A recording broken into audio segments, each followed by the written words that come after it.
Okay, good morning everyone. तो कल जो लास्ट लेक्चर हमने किया था, उस लेक्चर में हमने दो तीन चीज़ें देखी थी। पहले तो स्ट्रेन एनर्जी कैसे निकालते हैं सिंपल टेंशन के केस में। उसके बाद स्ट्रेन एनर्जी कैसे निकालते हैं अगर टेंशन का केस दिया है, वो भी कैसा 3D का। इस मीन्स अगर हमें 3D एलिमेंट दे रखा है जिसमें प्रिंसिपल स्ट्रेस लग रही है तीनों डायरेक्शंस में, तो हम कैसे कैलकुलेट करते हैं, वो चीज़ें देखी थी। उसके बाद हमने देखा था सिंपल सीयर का केस। सिंपल सीयर में देखा था कैसे स्ट्रेन एनर्जी निकालते हैं, उसकी वैल्यू कितनी आती है। और उसी के सीक्वेंस में हमने टॉर्जन का भी एक स्पेशल केस डिस्कस किया था, फाई को थीटा से रिप्लेस करके। अभी जो सीयर वाला केस है, जो अभी सिंपल सीयर का केस था, अब हम क्या करेंगे, जो स्ट्रेन एनर्जी हमने निकाली थी स्ट्रेन एनर्जी सिंपल सीयर के केस के लिए, अब उसको हम थोड़ा सा मॉडिफाई करेंगे। और यहाँ पे हमारे पास क्या होगा, स्ट्रेन एनर्जी निकालेंगे 3D के केस में। ओके, तो देखो 3D के केस में जो हम स्ट्रेन एनर्जी निकालते हैं, तो यहाँ पे आपको एक चीज समझनी पड़ेगी कि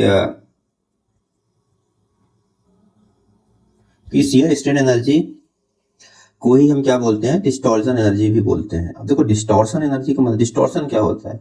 डिस्टॉर्शन का मतलब होता है कि हमारे पास कोई एक पर्टिकुलर उधर शेप दिया हुआ है और उस शेप में कोई चेंजेस आते हैं, एक पर्टिकुलर डायमेंशंस उसकी कुछ इस तरह से चेंज होती हैं कि हमारे पास वो शेप अब मॉडिफाई हो जाता है किसी और पर्टिकुलर शेप में। फॉर एग्जाम्पल, यहाँ पे मैं छोटा सा एग्जांपल लेता हूँ। सपोज आपने ये देखो नीचे मैंने क्यूब बनाया हुआ है बेसिकली।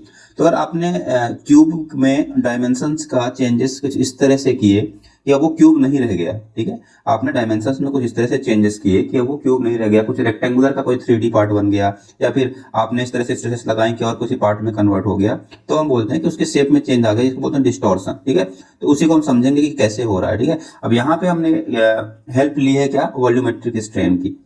अब देखो वॉल्यूमेट्रिक स्ट्रेन सबको पता है क्या होती है, sigma 1 plus sigma 2 plus sigma 3 into 1 minus 2 mu by. अब देखो हम दो स्पेशल केसेस की बात करते हैं, इन्हीं दोनों स्पेशल केसेस में हमारे पास सारा कॉन्सेप्ट छिपा हुआ है शेयर स्ट्रेन एनर्जी का। ठीक है, तो जब हमने एक पहला केस लिया कि जब हम तीनों सिग्मास को बराबर कर दिया और उसकी वैल्यू सिग्मा के बराबर पुट कर दी, तो वहां पे क्या निकल के आया कि जब हमारे पास क्या देखने को मिल रहा है कि जब सिग्मा 1 बराबर सिग्मा 2 बराबर सिग्मा 3 करोगे तो वहां पे क्या होगा, ईवी की वैल्यू 0 आएगी या नहीं आएगी।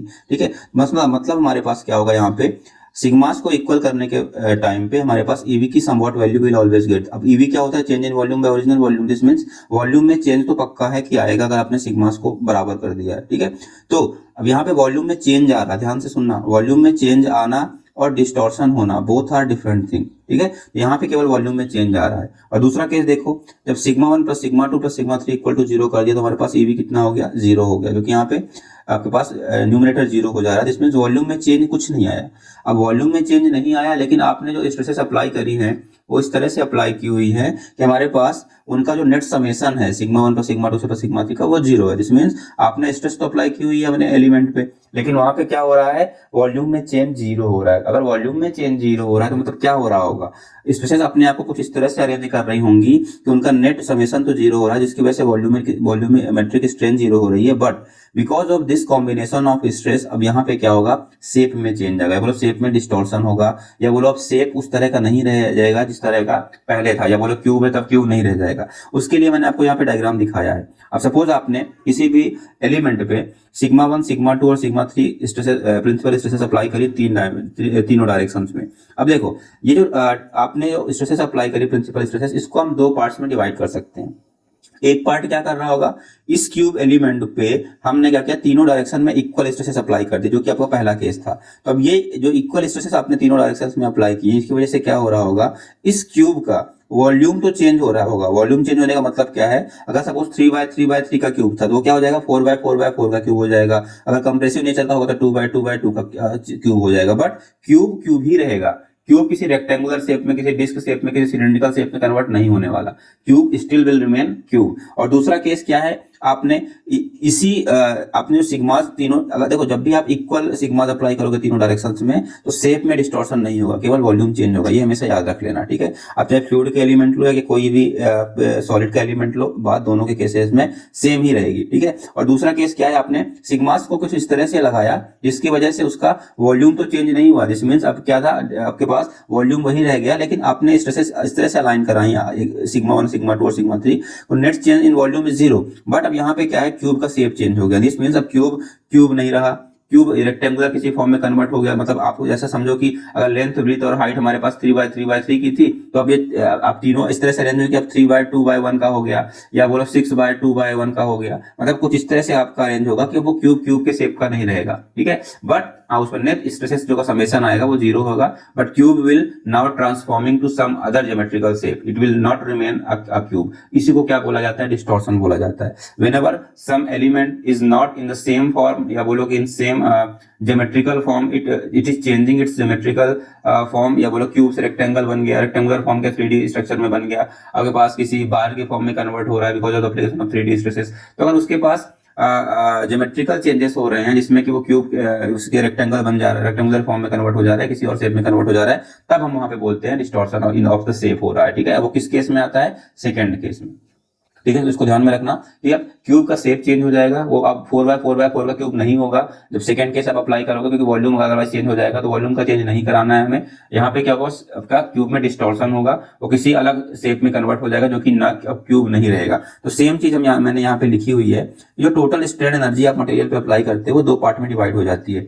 एक तो वो स्ट्रेन एनर्जी जो कि उसका वॉल्यूम चेंज करती है, जिसको बोलते हैं वॉल्यूमेट्रिक स्ट्रेन एनर्जी, और दूसरी स्ट्रेन एनर्जी जो कि उसका वॉल्यूम चेंज नहीं करती है, उसे शेप को डिस्टॉर्ट करती है, उसको बोलते हैं डिस्टॉर्शन स्ट्रेन एनर्जी, या बोलो इसी को बोलते हैं शियर स्ट्रेन एनर्जी। मैंने इसीलिए इस डायग्राम को थोड़ा डिस्टॉर्ट करके बनाया हुआ है कि आपने सिग्मा इस तरह से अप्लाई करी है कि इसका शेप का डिस्टॉर्शन हो गया है, ठीक है। I hope these two things are clear. Total strain energy हमेशा समेशन होगी किसका? वॉल्यूमेट्रिक स्ट्रेन एनर्जी का और डिस्टॉर्शन स्ट्रेन एनर्जी का, और यही डिस्टॉर्शन एनर्जी हमारे पास क्या कही जाती है? Shear strain energy in case of 3D structure, ठीक है। तो अब देखो, जब भी आप इस तरह से कॉम्बिनेशन बनाओगे तो हमेशा अब देखो सिग्मा 1 को आप कैसे लिख सकते हो? Sigma plus sigma 1 dash. ऊपर वाले डायग्राम को ध्यान से देखो, सिग्मा 2 को सिग्मा प्लस सिग्मा 2 डैश, और सिग्मा 3 को सिग्मा प्लस सिग्मा 3 डैश। मैंने यहाँ पे इस चीज को लिखा हुआ है। जब मैंने इन तीनों को ऐड किया, sigma 1 plus sigma 2 plus sigma 3, तो क्या निकल के आया हमारे पास? 3 sigma plus sigma 1 plus sigma 2 dash plus sigma 3 dash. अब हमें पता है कि तीनों सिग्मा डैश का समेशन कितना होता है? 0। उससे क्या निकल के आया? सिग्मा की value sigma 1 plus sigma 2 plus sigma 3/3। अभी सिग्मा कौन सा वाला पार्ट है? सिग्मा बेसिकली कौन सा पार्ट था जो कि जिसकी वजह से वॉल्यूमेट्रिक स्ट्रेन एनर्जी हो रही थी, इसीलिए इसको मैंने सिग्मा वी नाम दे दिया स्पेशल, की इसकी वजह से वॉल्यूम में चेंज हो रहा था, इसीलिए सिग्मा को वॉल्यूमेट्रिक स्ट्रेन एनर्जी वाला सिग्मा ही हम बोल सकते हैं, ठीक है। अब देखो, हमें पता है कि शियर स्ट्रेन एनर्जी हमें निकालनी थी, ये बोलो डिस्टॉर्शन एनर्जी निकालनी थी, तो क्या होगा? Total strain energy minus of volumetric strain energy. अब अगर टोटल स्ट्रेन एनर्जी तो पहले से ही पता है, जो हमने किस में निकाली थी? 3D केस में निकाली थी ना, वो तो टोटल स्ट्रेन एनर्जी की हमारे पास तीनों डायरेक्शन में प्रिंसिपल। देखो यहाँ पे भी क्या था? तीनों डायरेक्शन में प्रिंसिपल स्ट्रेस अप्लाई थी। अब उसी का एक पार्ट किस में चला गया? शियर स्ट्रेन एनर्जी में, और दूसरा पार्ट हमारे पास किस में चला गया? वॉल्यूमेट्रिक स्ट्रेन एनर्जी में। जब शियर स्ट्रेन एनर्जी वाला पार्ट हमें निकालना है तो टोटल स्ट्रेन एनर्जी से वॉल्यूमेट्रिक स्ट्रेन एनर्जी को माइनस करना पड़ेगा, यस और नो? देखो वही किया हुआ है। अब यहाँ पे बात आती है कि टोटल स्ट्रेन एनर्जी तो पता है, चलो ठीक है। जब हमने 3D डायरेक्शन में अपने पास लोड लगाए थे, या बोलो तीनों डायरेक्शन में हमारे पास एलिमेंट था, उसमें प्रिंसिपल स्ट्रेसेस लगी थी, तो उससे हमें स्ट्रेन एनर्जी मिल गई थी। अब यूवी कैसे निकालोगे? यूवी के लिए देखो हम सिंपल सा कॉन्सेप्ट लगाएंगे कि हमारे पास यूवी में अगर तीनों डायरेक्शन में same amount of stress applied है, तो वहां पे हम सीधे कौन से कॉन्सेप्ट का यूज करेंगे? 1/2 सिग्मा इंटू एप्सिलॉन वाला। ये हमारे पास सिग्मा कौन सा रहेगा? Volumetric stress. ई एप्सिलॉन क्या रहेगा? Volumetric strain. अब देखो ये दोनों चीजें हमें पता होती है, हमें वॉल्यूमेट्रिक स्ट्रेन भी पता होता है और 3D स्टेट ऑफ स्ट्रेस है, और सिग्मा भी हमें इजीली मिल जाता है। That's why we are using the simple formula. अगर हमें एप्सिलॉन वी की वैल्यू पता नहीं होती तो हम सारी कैलकुलेशंस करते, सारे मॉडिफिकेशंस करते, क्योंकि हमें एप्सिलॉन या बोलो कि हमारे पास स्ट्रेन की वैल्यू पता होती है वॉल्यूमेट्रिक स्ट्रेन की। That's why we can easily use this simple formula कि वॉल्यूमेट्रिक अगर हमके पास स्ट्रेन एनर्जी चाहिए, that will be equal to 1/2 sigma volumetric into epsilon volumetric. अब देखो कोई बोलेगा सर कि स्ट्रेन एनर्जी के लिए भी हम फार्मूला यूज कर सकते हैं। हाँ, यूज कर सकते हो। अगर आपको यू स्ट्रेन एनर्जी निकालना है 1/2 sigma of what? Shear strain energy into epsilon of shear strain energy, but वो पता नहीं होती ना। आपके पास बोले स्ट्रेन इन वॉल्यूमेट्रिक स्ट्रेन तो हमें पता है, ये वॉल्यूमेट्रिक स्ट्रेन पता है, लेकिन हमें शियर स्ट्रेन ऐसे नहीं पता होती ना कि शियर स्ट्रेन कितना की वैल्यू कितनी आएगी हमारे पास उस टाइम पे हमारे पास शियर स्ट्रेस की वैल्यू कितनी होगी अगर हमारे पास 3D स्टेट का केस है। दैट्स व्हाई हमें वो निकालना पड़ेगा बाय अज्यूमिंग की वॉल्यूमेट्रिक वो हमारे पास स्ट्रेन एनर्जी इतनी की वैल्यू इतनी है। अब हम क्या करेंगे? टोटल स्ट्रेन एनर्जी हमारे पास क्या थी? 1/2। जो ये चीज हमने पहले कर रखी है कि हमारे पास total strain energy was 1/2 sigma 1 plus. अब देखो ये जो मैंने यूवी की वैल्यू लिखी है 1/2, सिग्मा भी हम कहां से लिखा? सिग्मा की वैल्यू जो ऊपर में लिखी हुई थी sigma 1 plus sigma 2 plus sigma 3/3, उसको एडिस्प्यूट कर दिया। और ईवी बोलो कि स्ट्रेन वॉल्यूमेट्रिक स्ट्रेन क्या होती है? अभी हमने ऊपर लिखा था, देखो ऊपर लिखा था वॉल्यूमेट्रिक स्ट्रेन क्या होती है? Sigma 1 plus sigma 2 plus sigma 3 into 1/2 इसको यहाँ पे पुट कर दिया, ठीक है। और थोड़ा सा सिंप्लीफाई कर लिया तो हमारे पास क्या निकल के आ गई? 1/6c sigma 1 plus sigma 2 plus sigma 3 का स्क्वायर इंटू 1 बाय 2 म्यू। अब बस कुछ नहीं करना है, टोटल स्ट्रेन एनर्जी से इसी सिग्मा को हमें सबट्रैक्ट कर देना है, टोटल स्ट्रेन एनर्जी से इसी सिग्मा को यूवी को सबट्रैक्ट कर देना है। टोटल स्ट्रेन एनर्जी हमने अभी निकाली थी जब हमने थ्री डायमेंशंस में प्रिंसिपल स्ट्रेस लगा के स्ट्रेन एनर्जी निकाली थी, उसमें से किसको माइनस करना है, यूवी को, तो हमने उसको माइनस कर दिया। तो जब सिंप्लीफाई करते हैं हम इसको ब्रैकेट ओपन करके सिग्मास को अरेंज करके सारे का ब्रैकेट खोल के, तो उसकी वैल्यू कितनी आती है हमारे पास, CR strain energy comes out to be 1 plus mu divide by 6c bracket में सिग्मा 1 माइनस सिग्मा 2 का square plus sigma 2 minus sigma 3 का square plus sigma 3 minus sigma 1 का स्क्वायर। अब देखो ये फॉर्मूला बहुत इंपॉर्टेंट है, इस फॉर्मूले को जरूर याद रखना ई के टर्म्स में। आप चाहो तो जी के टर्म्स में भी याद सकते हो, थोड़ा मॉडिफाई करके, तो ये थोड़ा सिंप्लीफाइड हो जाता है कि यूएस कितना आता है 1/12g सिग्मा 1 माइनस सिग्मा 2 का square plus sigma 2 minus sigma 3 का square plus sigma 3 minus sigma 1 का स्क्वायर। देखो ये फॉर्मूला इजी टू रिमेंबर है, तो याद रखना। आज के बाद जब भी कोई बात करेगा कि स्ट्रेन एनर्जी कितनी होती है, डिस्टॉर्शन एनर्जी कितनी होती है, तो दिमाग में पहले आना चाहिए 1/12g करना है, उसके बाद दो सिग्मास का सबट्रैक्शन लेके उसका स्क्वायर कर देना है, तीनों को इस तरह से ऐड कर देना है। This means sigma i minus sigma i plus 1 का स्क्वायर और समेशन ले लेना है, तो हमारे पास क्या आ जाएगी, सीआर स्ट्रेन एनर्जी आ जाएगी। This formula is easy to remember, ठीक है, तो इसको याद रखना। अब देखो 2D केस में आप बनाते रहो, सिग्मा 3 को 0 कर दो, बाकी सारी चीजें करो, तो आपके पास चीजें थोड़ा सिंप्लीफाई हो जाएंगी। और ये भी फॉर्मूला इंपॉर्टेंट हो जाता है कि आपके पास बोला है सीआर स्ट्रेन एनर्जी निकालो 2D में, तो क्या हो जाएगा 1/6g सिग्मा 1 का स्क्वायर प्लस सिग्मा 2 का square minus sigma 1 sigma 2। Clear. अब देखो बेंडिंग में क्या होता है, बेंडिंग का डेरिवेशन अभी हम नहीं कर रहे हैं, बेंडिंग का कॉन्सेप्ट हमने नहीं पढ़ा हुआ है, बट सिमिलर टू आपके पास जो आपने सिंपल टेंशन में निकाला था, टॉर्जन में निकाला था, सिंपल टेंशन में p स्क्वायर था, टॉर्जन में t स्क्वायर था, बेंडिंग में m स्क्वायर हो जा रहा है, ठीक है। dx एज इट इज है वहां पे सबसे पहले सिंपल टेंशन में क्या था हमारे पास a था, टॉर्जन में क्या था gj था, यहाँ पे क्या आ रहा है ei आ रहा है, ठीक है। तो इस चीज को आप ध्यान में रखना, ठीक है, ये हम बाद में करेंगे, बट अभी के लिए याद रखना। टॉर्जन में हमने देख लिया था कि क्या था, ये मैंने स्पेशल केस बताया कि u की वैल्यू टाउ के टर्म में क्या आती है, tau square by 4g into volume आती है, बट हमें किससे मतलब है, हमें एलिमेंटल वाले फॉर्मूले से मतलब है जो कि टी स्क्वायर डीएक्स बाय 2जीए था।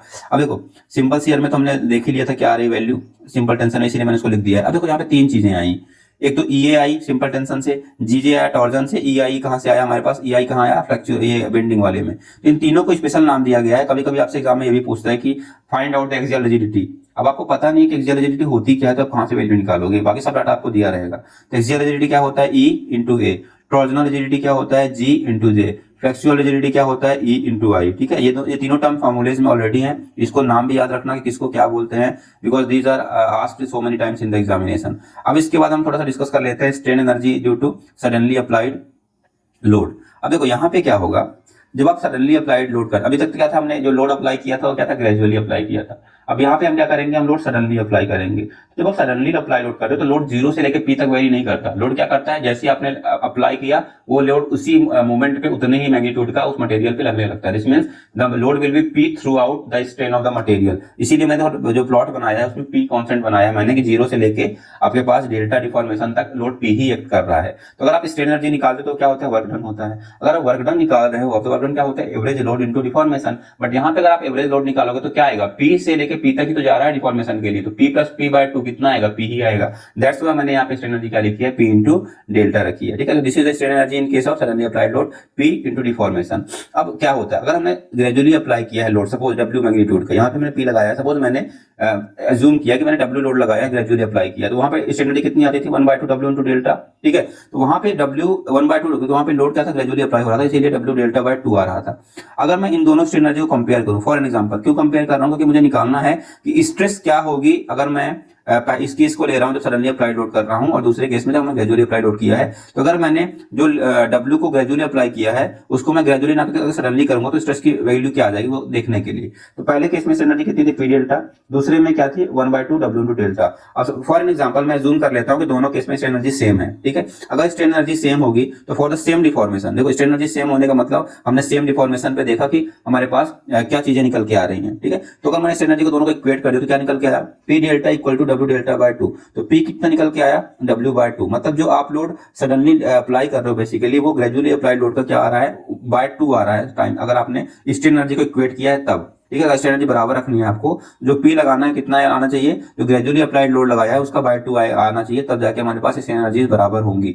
इससे एक चीज निकल के आई कि हमारे पास gradually applied load is equal to what, 2 times of suddenly applied load. Gradually applied load is what, 2 times of suddenly applied load. देखो यही चीज निकल के आ रही है, gradually applied load is equal to 2 times of suddenly applied load. अब हमने यहाँ पे क्या किया, जो ग्रेजुअली अप्लाइड लोड है उसमें मैंने क्या करता है, नॉर्मल जो सिग्मा आती है, सिग्मा इनटू एरिया से मैंने उसको रिप्लेस कर दिया। तो मतलब stress into area will be the load, क्योंकि हमारे पास ग्रेजुअली अप्लाइड लोड में तो सिंपल होता है, स्ट्रेस इनटू एरिया हमारे पास लोड की इक्वेट हो जाएगी, तो is equal to comes out to be 2p। अब ये 2p आ रहा है तो इसको अगर मैं सिग्मा के टर्म्स में एक्सप्रेस करूँ कितना है, सिग्मा 2p/a। अब देखो ध्यान दो यहाँ पे ध्यान दो कि अगर मैंने सडनली लोड अप्लाई नहीं किया होता, सपोज ये जो p है वो ग्रेजुअली अप्लाइड लोड होता, अगर ये P ग्रेजुअली अप्लाइड लोड होता तो वहां पे सिग्मा कितनी आती थी, P/A। लेकिन यहाँ पे क्या है हमारे पास, P क्या ग्रेजुअली अप्लाइड लोड है, नहीं, यहाँ पे P क्या है, सडनली अप्लाइड लोड है। तो जब सडनली अप्लाइड लोड है तो सिग्मा की वैल्यू कितनी निकल के आ रही है, 2p/a। ठीक है, तो याद रखना अगर हमारे पास P ही एक लोड है जो कि हमने ग्रेजुअली भी अप्लाई किया है, उसी लोड को हमने सडनली भी अप्लाई किया है, जब सडनली अप्लाई कर रहे हो वही P लोड, तो जो आपके पास स्ट्रेस जनरेट हो रही है वो ट्वाइस हो रही है जब आप उसी लोड को ग्रेजुअली अप्लाई कर रहे हो। तो ये हमारे पास सबसे बड़ा इन्फ्लुएंस है, जब आपने स्ट्रेस निकाली तो सडनली अप्लाइड लोड है वो कितनी है, ट्वाइस ऑफ स्ट्रेस इंड्यूस्ड, जबकि आपने सेम लोड लगाया हो उस मटेरियल पे, और कैसे, ग्रेजुअली। ठीक है, तो इस चीज को भी याद रखना कि जब स्ट्रेस जनरेट होती है किसी मटेरियल पे, आपने सडनली लोड अप्लाई किया है तो वो कितनी होती है, ट्वाइस ऑफ जो कि आपने ग्रेजुअली लोड अप्लाई करके स्ट्रेस जनरेट की है। ठीक है, इस चीज को ध्यान रखना। अब इसी का एक और केस देख लेते हैं इंपैक्ट वाला, जो कि इंपॉर्टेंट है हमारे लिए। अब क्या होगा इंपैक्ट में, क्या होगा हमारे पास सडनली अप्लाई लोड में क्या था कि हमारे पास जीरो हाइट से उस पर लोड लगा रहे थे मटेरियल पे। अब यहाँ पे क्या होगा, जीरो हाइट से आप लोड नहीं लगा रहे हो, पर्टिकुलर हाइट से आपके पास लोड को गिरा रहे हो, और वो लोड जाके क्या हो रहा है, इंपैक्ट लोड की तरह उस हमारे पास मटेरियल पे एक्ट कर रहा है। तो जब आप इस तरह से मटेरियल पे लोड गिरा रहे हो तो उसकी वजह से जो लोडिंग होती है उसको बोलते हैं इंपैक्ट लोडिंग। मतलब अपने सर्टेन हाइट से लोड को गिराया और वो लोड जाके क्या हमारे मटेरियल पे एप्लीकेशन करेगा फोर्स का, उसकी वजह से कुछ स्ट्रेस जनरेट होंगी, उस स्ट्रेसेस को हमें कैलकुलेट करना है। तो अब देखो अगर मुझे यहाँ पे भी स्ट्रेन एनर्जी निकालनी है तो स्ट्रेन एनर्जी क्या होती है, वर्क डन। अब यहाँ पे क्या हो रहा है, बेसिकली जब हम वर्क डन निकाल रहे हैं तो यहाँ पे हम किसका यूज करेंगे, तो हमने सबसे पहले फार्मूला पढ़ा था, change in potential energy of falling weight. तो यहाँ पे देखो जब आप W वेट को H हाइट से गिरा रहे हो तो उसमें पोटेंशियल एनर्जी का चेंज आ रहा है, कितना आ रहा है, उसमें जो पोटेंशियल एनर्जी का चेंज आ रहा है वो कितना आ रहा है, W into H plus delta. H तो आपको सीधा दिख रहा है, अब जो डेल्टा है वो क्या है, बेसिकली H गिरने के बाद जब मटेरियल से ये टकराएगा या बोलो मटेरियल पे ये इंपैक्ट करेगा, उसकी वजह से क्या होगा, मटेरियल में डिफॉर्मेशन भी तो होगा। वो डिफॉर्मेशन आप बोलो कि सिंपल जब आप टेंसाइल लोड लगाते हो तो जो डिफॉर्मेशन होता है, क्योंकि अब थोड़ी देर के लिए क्या होगा, वो बोलो कि ऑसिलेट करेगा, बाद में जब अपनी पोजीशन पे स्टेबलाइज होगा तो somewhat deformation will be there. तो वही हम जो हमारे पास स्टेबल डिफॉर्मेशन होगा आफ्टर इंपैक्ट, वो उसकी वैल्यू क्या है हमारे पास, डेल्टा। या बोलो कि सिंपल टेंशन में जो आप लोड लगाते हो उसमें जो डेल्टा आता है ये वही डेल्टा है। ठीक है, तो हमारे पास टोटल जो हमारे पास चेंज इन पोटेंशियल एनर्जी आएगा वो क्या आएगा, W times H plus delta. Clear. तो ये जो चेंज इन पोटेंशियल एनर्जी है वो क्या होता है, वर्क डन होता है, और उसी वर्क डन को हम क्या बोलते हैं, स्ट्रेन एनर्जी। तो हम सीधे बोल सकते हैं कि strain energy is nothing but change in potential energy of the falling weight, जो कि मटेरियल में स्टोर होगी। तो वैल्यू कितनी आ गई, WH प्लस डेल्टा। अब देखो यहाँ से सारे गेम स्टार्ट होते हैं। हमें पता है कि स्ट्रेन एनर्जी एक्चुअल में होती क्या है, स्ट्रेन एनर्जी होती है sigma square by 2E into volume. ठीक है, अगर हमारे पास यूनिडायरेक्शनल लोडिंग है तो ये हमने लिख लिया। अब WH प्लस डेल्टा हमें पता है। अब डेल्टा क्या मैंने बोला, डेल्टा होता है आपने जो ग्रेजुअली लोड अप्लाई किया उसके जो डिफॉर्मेशन होता है वो डेल्टा होता है। तो डेल्टा को मैं यहाँ पे लिख देता हूँ स्ट्रेस के टर्म में, वो क्या आएगा, PL/A ही होता है वैसे तो आपको पता है, लेकिन यहाँ पे डेल्टा की वैल्यू हम सिग्मा के टर्म्स में लिख रहे हैं तो कितना आएगा, सिग्मा L/E। ठीक है, सिग्मा L/E, तो वो हमने यहाँ पे लिख लिया। अब देखो सिग्मास वाले टर्म को आप एक साइड ले जाओ, इसके लिए पहले मैंने 2E/AL से वैसे मल्टीप्लाई कर दिया है। मल्टीप्लाई करने के बाद देखो थोड़ा चीजें सिंप्लीफाई हुई है, उसके बाद सिग्मास वाले टर्म को एक साइड ले गया हूँ। तो सिग्मा वाले टर्म को मैं एक साइड ले जाऊँ तो हमारे पास इक्वेशन क्या निकल के आई है, sigma square minus 2W/A sigma minus 2WEH/AL is equal to 0। ये इक्वेशन निकल के आ गई। आपको ये चीज सीधे सीधे दिख रही है कि ये सिग्मा में क्वाड्रेटिक इक्वेशन है। क्वाड्रेटिक इक्वेशन को सॉल्व करना सबको आता है, -b plus minus √b square minus 4ac divide by 2a, ये फॉर्मूला होता है। इस फॉर्मूले को ही मैंने यहाँ पे लगाया, सिग्मा निकाली है। सिग्मा हमारे पास निकल के क्या आते हैं, सिंप्लीफाई करने पे sigma comes out to be W/A bracket में 1 प्लस √1 प्लस 2AEH/WL, ये आती है सिग्मा की वैल्यू। अब देखो ये आपको याद रखनी है, देखो सिंप्लीफाइड वे में यही आता है। आपको याद रखना है कि हमारे पास ब्रैकेट के अंदर क्या चीजें हैं और ब्रैकेट के बाहर में क्या है। Sigma comes out to be force by area बोल दो, क्योंकि वो भी मैग्नीट्यूड तो वही है, लोड बाय एरिया। तो this is the sigma generated because of the impact loading. देखो वहां पे जो हमने यूज किया, कौन से सिग्मा का यूज किया है आपने, जो आपके पास ग्रेजुअली अप्लाइड लोड था, और उससे हमने क्या निकाला, सिग्मा जो आ रही है इसमें किसमें, इंपैक्ट लोडिंग में। ठीक है, हमने यूज सिंपल वाले का किया है, बट हमारे पास वैल्यू किसकी आ रही है, इंपैक्ट वाले की, in terms of what, simply applied जो लोड है उसके कंपेयर करने पे। तो कितनी आ रही है वो, sigma is equal to W/A 1 plus √1 plus 2AEH/WL। अब देखो अगर सडनली अप्लाइड लोड आप करोगे तो उसमें मैंने बोला क्या, H की वैल्यू 0 कर दो, 0 करो, क्या आ रहा है, 2W/A आ रहा है। यही निकाला था हमने लास्ट में, देखो 2 टाइम्स आएगा, देखो ऊपर में 2 टाइम्स ऑफ P/A आ रहा था। सेम यहाँ पे भी केस है, W को P से रिप्लेस कर दोगे तो। ठीक है, तो ये स्पेशल केस हो गया। अब देखो इसमें मैंने कुछ मॉडिफिकेशंस किए हैं, ये भी आपके लिए काफी ज्यादा इंपॉर्टेंट है। अभी मॉडिफिकेशंस क्या किए हैं मैंने, दोनों side E by L by E से मल्टीप्लाई कर दिया, तो क्या आ गया sigma L by W L by A, और अंदर की चीज तो सेम रही। अब वो सिग्मा एल बाई क्या होता है, पी एल बाई ए है बेसिकली, तो क्या होता है डिफॉर्मेशन या बोलो डेल्टा होता है, तो इसको मैंने डेल्टा के फॉर्म में कन्वर्ट कर दिया था। डेल्टा इज इक्वल टू, अब डब्ल्यू एल बाई ए क्या होता है, सेम डब्ल्यू एल बाई ए हमारे पास डेल्टा एस होता है, मतलब कि स्टैटिक जब लोडिंग आपने लगाई है आपके पास, बोलो ग्रेजुअली लोड अप्लाई किया तो वहां पे जो डिफॉर्मेशन होता है। अब देखो ये सिग्मा कौन सी सिग्मा थी, ये सिग्मा थी इंपैक्ट वाली, दैट्स व्हाई मैंने यहाँ डेल्टा लिखा है। देखो ऑब्वियस सी बात है, जब हमने स्टार्टिंग में डेरिवेशन स्टार्ट किया तो यहाँ पे सिग्मा का क्या मतलब था, जो ग्रेजुअली में आपके पास सिग्मा जनरेट हो रही है उसका हमने यूज किया था कि सिग्मा एल बाई ई होगा हमारे पास बिकॉज ऑफ दैट डिफॉर्मेशन, और उसी सिग्मा का यूज करके हमने क्या निकाला था, इंपैक्ट वाला। तो अब ये सिग्मा जो आई है वो इंपैक्ट वाली सिग्मा है, ना कि ग्रेजुअल वाली। दैट्स व्हाई जब हमने यहाँ पे डिफॉर्मेशन लिखा sigma L by, that deformation concern with the impact loading, और वो किसके टर्म्स में आएगी, वो आएगी हमारे पास ग्रेजुअली अप्लाइड लोड के टर्म्स में, that is W L by A, ठीक है, उसके टर्म्स में। तो हमारे पास वो डेल्टा स्टैटिक इसीलिए मैंने लिखा है वहां पे, ठीक है। I hope this thing is clear. अगर देखो किसी को प्रॉब्लम हो कि सर यहाँ पे आपने डेल्टा को सिग्मा एल बाई ई लिखा है सिग्मा के टर्म्स में, आप ऐसा क्यों किया, क्योंकि मुझे सिग्मा के टर्म्स में सारी चीजें चाहिए ताकि मैं इक्वेशन बना के इसको सॉल्व कर सकूं, दैट्स व्हाई इसको सिग्मा के टर्म्स में लिखा, क्योंकि मुझे अल्टीमेटली क्या चाहिए थी, स्ट्रेस चाहिए थी। क्लियर, तो ये सिग्मा की वैल्यू आ गई। अब क्या है हमारे पास, जब डेल्टा में कन्वर्ट किया तो अंदर वाले देखो फैक्टर जो अंदर था हमारे पास 2AEH बाय WL, हमें पता है WL बाय AE क्या होता है, deformation in the static loading, तो हमने उसको वहां पे भी कन्वर्ट कर लिया। तो अंदर देखो छोटा सा टर्म आ गया 1 plus under root 1 plus 2H by delta s. देखो या तो आप ऊपर वाले को याद रखो ए इक्वेशन को, या तो डेल्टा के टर्म्स में जो आपके पास डिफॉर्मेशन मिल रहा है उसको याद रखो। तो इससे आपको क्लियर हो जाएगा कि इंपैक्ट लोडिंग में जो डेल्टा आता है वो क्या आता है, स्टैटिक वाले का कुछ टाइम्स आता है, और ये टाइम्स हमेशा ज्यादा होगा क्योंकि हमारे पास साइन क्या है बीच में 1 प्लस समथिंग है। This means deformation in impact loading will always be more than the deformation in the static loading. अब वो आपको इस चीज से दिख रही है। अब जो ब्रैकेट के अंदर वाला पार्ट है उसको क्या बोला जाता है, इंपैक्ट फैक्टर बोलते हैं, ठीक है, आईएफ से दिखाते हैं शॉर्ट में, उसको इंपैक्ट फैक्टर बोला जाता है। तो अगर आपको कभी भी किसी भी प्रॉब्लम में आपसे बोला जाता है कि आपको क्या निकालना है, आपको डिफॉर्मेशन निकालना है किसमें, इंपैक्ट लोडिंग में, तो आप कुछ मत करो, आप स्टैटिक डिफॉर्मेशन जो आपके पास for the given load W L by, अगर आपने डब्ल्यू लोड अप्लाई किया है डब्ल्यू एल बाय ए आता है, उसको उस इंपैक्ट फैक्टर से मल्टीप्लाई कर दो। अब इंपैक्ट फैक्टर मल्टीप्लाई करने के लिए क्या करना पड़ेगा, उस इंपैक्ट फैक्टर को याद ही रखना पड़ेगा। वो क्या होता है 1 plus under root 1 plus 2H by delta in the static, या बोलो कि deformation in the static loading, या बोलो कि ग्रेजुअल लोडिंग में जो डिफॉर्मेशन होता है उसको। H क्या है, height from which the load is falling in case of impact loading, इसीलिए उसको इंपैक्ट फैक्टर बोल दिया, ठीक है। तो आप चाहे तो इंपैक्ट फैक्टर याद रखो, और केवल सारे फार्मूला किसके लिए याद रखो, स्टैटिक लोडिंग वाले, और जब भी इंपैक्ट के लिए हो तो इंपैक्ट फैक्टर से मल्टीप्लाई कर दो, सेम चीजें आएंगी, कोई भी चेंजेस नहीं है, तो आपके पास सेम वैल्यूज मिल जाएंगी फॉर इंपैक्ट लोडिंग, ठीक है। तो ये हमारा सारा डिस्कशन हो गया किस पे देखो, हमारे पास डिस्कशन हो गया on different kinds of loading on the material. आपने देखा simple gradually applied load, then suddenly applied load, और इंपैक्ट लोड देखा। मेन इंपैक्ट लोडिंग था, उसमें सडनली अप्लाइड लोड एक स्पेशल केस बन के आ गया था कि हमारे पास इसको 0 पुट कर दो तो वो हमारे पास ये सारी इक्वेशन निकल के आ गई, ठीक है। देखो इन सब में हमने क्या कॉन्सेप्ट यूज किया, स्ट्रेन एनर्जी को, इसीलिए मैंने बताया था कि स्ट्रेन एनर्जी कॉन्सेप्ट क्यों इंपॉर्टेंट है, because many times for solving so many questions on different concepts we use the concept of strain energy to just simplify our analysis, जिससे कि चीजें इजी हो जाए हमारे लिए, और स्ट्रेसेस को कैलकुलेट करना हमारे लिए इजी हो जाए। तो स्ट्रेन एनर्जी का कॉन्सेप्ट इतना इंपॉर्टेंट है, ठीक है। तो with this we are concluding the chapter on strain energy. आपको इन वाले पार्ट्स में कहीं पे भी कोई डाउट हो तो बस एक बार गो थ्रू कर लेना इस लेक्चर को, मेरे वर्ड्स को एक बार फिर से सुन लेना, क्या क्या चीजें मैंने यहाँ पे डिस्कस करी हैं, because all this things are very important to you. और ये सारी चीजें जो चीजें मैंने बताई इसमें न्यूमेरिकल्स भी अच्छे खासे बनते हैं, कहीं पूछता सिग्मा क्या हो जाएगा इंपैक्ट वाले में, तो आपको ऊपर वाला फार्मूला याद रखना पड़ेगा, डिफॉर्मेशन क्या होगा तो नीचे वाला फार्मूला याद रखना पड़ेगा। और आप डिफॉर्मेशन वाला भी याद रखे हो ना, और उसमें बस आपको क्या करना है, बस डिफॉर्मेशन वाले में आपको मॉडिफाई कर देना है। तो आप क्या करो, डेल्टा को पहले चेंज कर लो सिग्मा एल बाई ई के टर्म्स में, उसके बाद क्या करो ई बाई एल से आप उसको क्या मल्टीप्लाई कर दो, सिग्मा वाला फार्मूला आ जाएगा। तो आपको जो भी इजी पड़े वो याद रखो, आपके पास बस याद रखना पड़ेगा at least 1 or 2 formulas, so that you can easily use this formulas in the question या बोलो न्यूमेरिकल्स में जब भी है, ठीक है। तो with this I am winding up the chapter on strain energy. If there is at all any doubt just let me ask, I will be more than happy to solve your doubts. Okay, so bye bye everyone, have a nice day.